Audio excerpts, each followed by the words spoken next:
Right, so in a democracy teetering on the edge of farce, let's say Britain in 2025, spray paint, red banners, and rooftop protests have apparently become weapons of mass terror.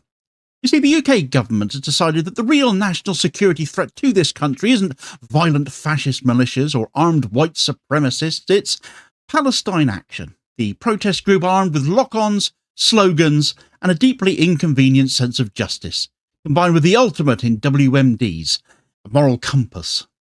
And in a twist so perverse it will be rejected by fiction editors as too on the nose, they've been bundled in for proscription alongside two actual neo-Nazi organisations, just to ensure no MP dares vote against the measure without publicly being seen to be defending the fash. In this strange new Britain, where satire has literally now become government policy, dissent is being criminalised not for violence, but for audacity. If you're effective, if you're visible, if you're challenging power where it hurts, expect to find yourself on a list. And now with Palestine Action facing the full wrath of the state under the Terrorism Act 2000, the stakes for democratic protest could not be higher. But they're also fighting back, as we all should be. Right, so the absolute sham that passes for a UK government under Keir Starmer and his equally appalling Home Secretary Yvette Cooper have, as we know, taken the extraordinary step of seeking to proscribe the direct action group Palestine Action under the Terrorism Act of 2000, effectively turning protest into a criminal act if the government ever deems it fit to do so. Aside from the obvious contempt Labour are earning for themselves by using counter-terrorism powers to target a protest movement, there's an even bigger scandal at play here. It lies in how exactly the Labour have chosen to make sure they get their way, by deliberately packaging Palestine Action's proscription with that of two actual neo-Nazi organisations, the Maniacs Murder Cult and the Russian Imperial Movement, ensuring that no member of parliament can possibly vote against this without appearing to be defending actual violent extremists. This political sleight of hand exposes a government not simply acting in bad faith, but actively rigging the machinery of state to crush dissent. The implications for democratic expression, lawful protest, and the moral standing of British governance could not be more severe, therefore. The act of proscribing a non-violent protest movement alongside fascist organisations is that of a government increasingly at war with its own citizens when they refuse to bow to said government and its authoritarianism, itself far too in hoc to foreign political interference, as we also already know. The statutory instrument laid before Parliament today proposes to ban all three groups in one go, no separation between them. According to the Home Office announcement, Palestine Action is to be labelled as concerned in terrorism under the Act, a designation typically reserved for organisations that engage in or promote serious violence against civilians. So such a label is being applied to a protest group whose most notorious actions include spray painting buildings, occupying weapons factories and chaining themselves to fences is nothing short of a political perversion of the law.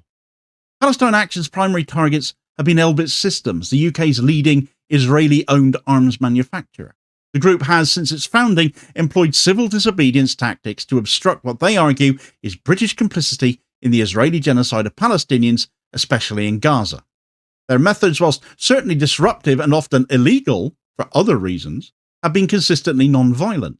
Indeed, the Home Secretary's rationale for the proscription cites only two incidents in their case: a break-in at a Thales factory in Glasgow in June of 2022, causing roughly £1 million in damage, and that protest at RAF Bryce Norton that left two RAF Voyager planes covered in red paint. No persons were harmed, no violence was threatened against civilians, yet under Cooper's calculus, this amounts to terrorism. It clearly isn't that.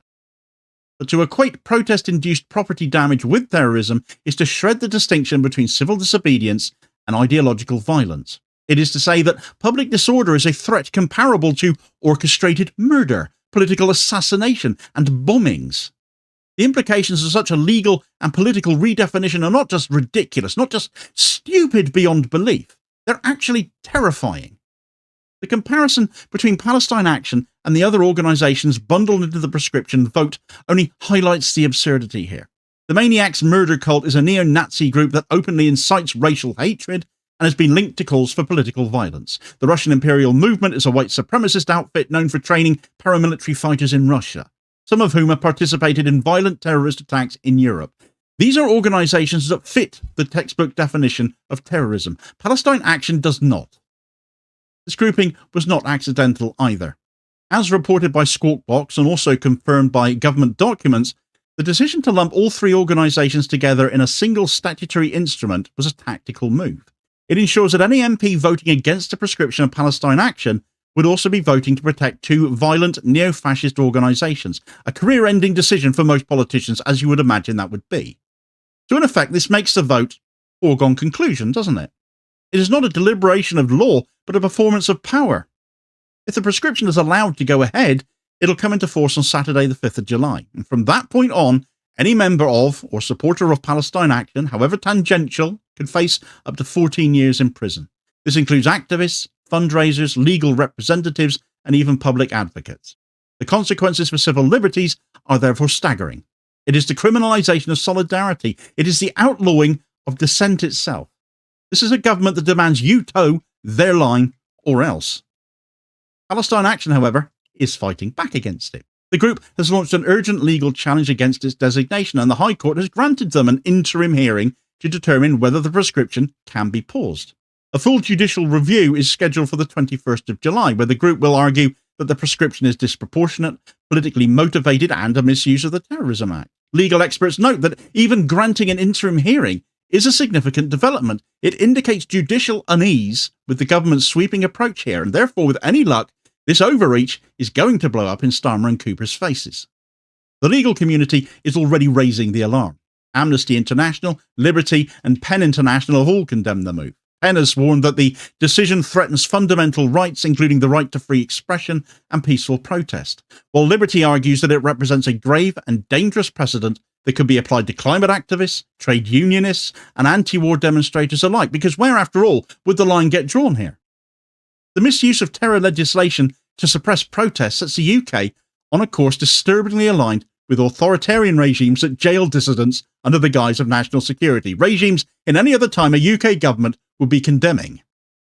In a brilliant act of political satire, though, a new direct action group has emerged, calling themselves Yvette Cooper, explicitly created to support Palestine Action and to dare the Home Secretary to, quite literally, prescribe herself. This gesture, whilst humorous on the surface, does lay bare the absurdity of the current state of British democracy, though, where government ministers are unilaterally branding peaceful protest groups as terrorists, whilst remaining silent on British citizens who actively participate in foreign military operations linked to war crimes, such as Britons fighting in the IDF, for example, committing genocide in Gaza. This authoritarian drift is not confined to Palestine Action, though. At Glastonbury, the Irish hip-hop group Kneecap and British punk duo Bob Vylan became targets of police investigation after delivering impassioned performances in support of Palestine. Bob Vylan's frontman, Bobby V, came out with the line "Death to the IDF," which we now have heard everywhere, haven't we? It's been rattling around the world, prompting outrage from right-wing media snowflakes, because when it comes to performative outrage, they are always the loudest, and also members of Parliament. The BBC refused to broadcast the Kneecap performance, continuing its long-standing pattern of shielding Israel from public criticism and sanitising pro-Palestinian narratives.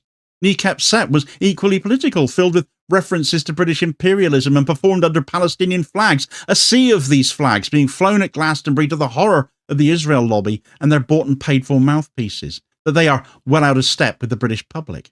One of Kneecap's members, Mo Chara, became the subject of a police probe under public order laws. He'd been charged for a terror offence, unwittingly flying the flag of a proscribed group, in his case Hezbollah, though those charges were ultimately dropped after the case fell apart. The police ran out of time, apparently, as also reported by Squawk Box. What links these cases, Palestine Action, Kneecap, Bob Vylan, is the state's concerted effort to erase the line between legitimate protest and extremism, whether through terrorism legislation, criminal investigation, or media scapegoating. The effect is the same: to delegitimize the message by demonizing the messengers. So this is not about public safety, it's about narrative control. And the narratives being most fiercely protected are those that insulate Israel from criticism and justify the British state's complicity in foreign atrocities. And that is a point that Bob Vylan have made themselves excellently in a statement of their own that they released today. Today, a good many people would have you believe a punk band is the #1 threat to world peace. Last week, it was a Palestine pressure group. The week before, it was another band. We are not for the death of Jews, Arabs, or any other race or group of people.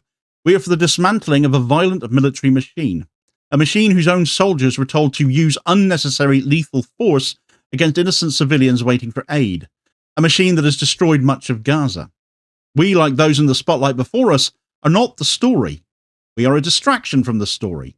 Whatever sanctions we receive will be a distraction. The government doesn't want us to ask why they remain silent in the face of this atrocity, to ask why they aren't doing more to stop the killing, to feed the starving. The more they talk about Bob Villain, the less time they spend answering for their criminal action. We are being targeted for speaking up. We are not the first, we will not be the last.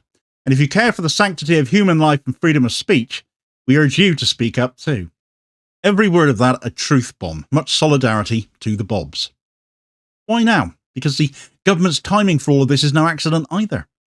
Since the Israeli assault on Gaza intensified following the events of October 2023, mass mobilisation in the UK has surged. Millions have marched, sit-ins have shut down pro-Israel interests, direct actions have disrupted the arms industry. Palestine Action in particular has forced multiple Elbit system sites to close completely. They have become not just an irritant, but a threat to Britain's pro-Israel foreign policy and its lucrative arms trade. Rather than engage with this public anger, though, the Starmer government has chosen to silence it, try and crush it, crush all of us.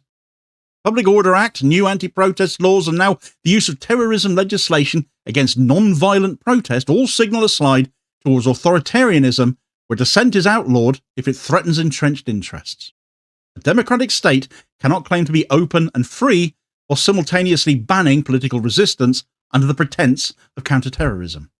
The implications for democracy are serious as it gets. If Palestine Action can be designated a terrorist group, then so can environmental activists who block roads, trade unionists who strike at critical infrastructure, or students who occupy university buildings in protest. We've seen what America's done. Is that coming here too?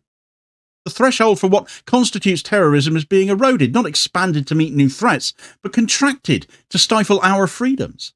At its core, this is about power. Who holds it? Who challenges it?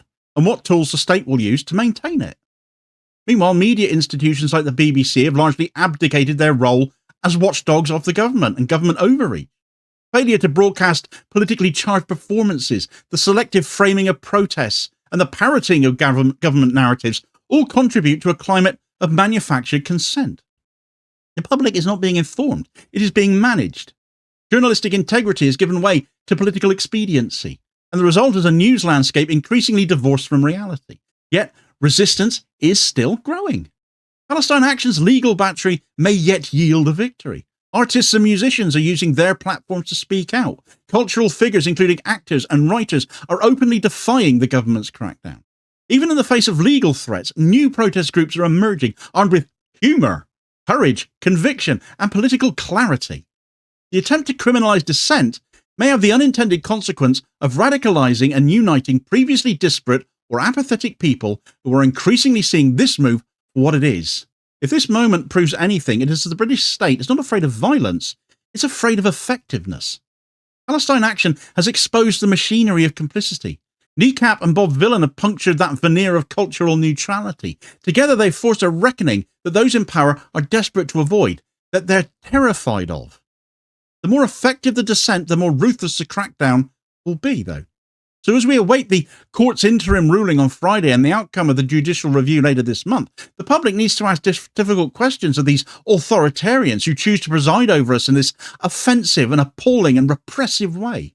Is this the kind of society we want to live in, where painting over a warplane is treated as terrorism, but selling it to bomb children is business as usual?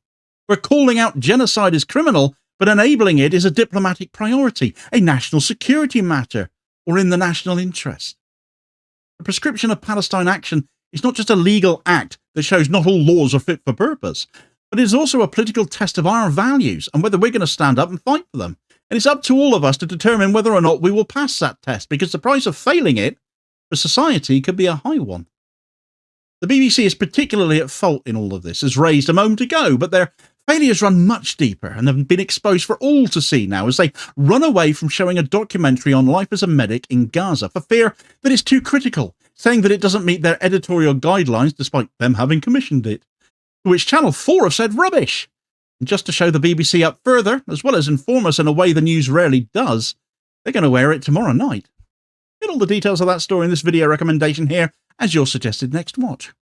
Please do also hit like, share and subscribe if you haven't done so already, so as to ensure you don't miss out on all new daily content, as well as spreading the word and helping to support the channel at the very same time, which is very much appreciated, holding power to account for ordinary working class people, and we'll hopefully see you on the next vid. Cheers, folks.